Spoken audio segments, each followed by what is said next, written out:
We begin with a story you'll only see here on Western Mass News. One family is speaking out after hearing their Department of Developmental Services worker was denied a medical exemption from the state's COVID-19 vaccine mandate. That family is now without a service coordinator for their autistic son.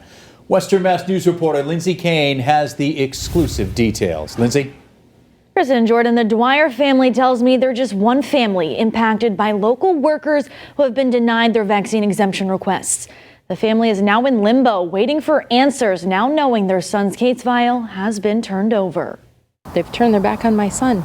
Lynn Dwyer tells Western Mass News her 24-year-old son is on the spectrum and had a connection with his service coordinator through the Department of Developmental Services in Springfield. We developed a good relationship pretty quick. On October 28th, she got a call from her son's service coordinator saying she had been denied a medical exemption from Governor Charlie Baker's COVID-19 vaccine mandate for state workers. She says she had a severe allergic reaction to the first dose of the vaccine, and her doctor says she cannot get the second dose. That worker wishes to keep her identity anonymous at this time. Western Mass News reached out to the state, who says in part, the safety and well-being of our consumers is the highest priority for DDS. If personnel or service changes must occur, families are notified of these changes and the backup plans established to ensure continuity of services and supports. But Lynn tells Western Mass News she was the one who first reached out to DDS. And still a week and a half later, there are no clear plans for who is taking over all of her son's files.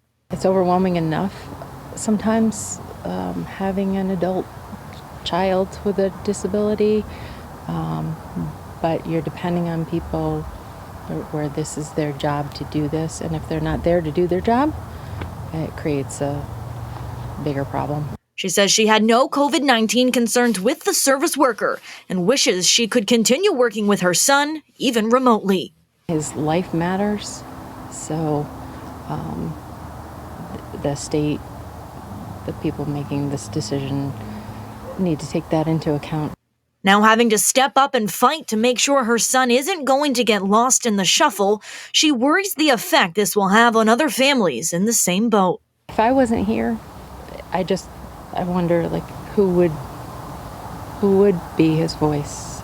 It makes me wonder if that happened with me, how many other families has this affected, or unknowingly. The state has not told us how many medical exemptions have been approved and the basis they used to approve them. Live in studio, Lindsay Kane, Western Mass News.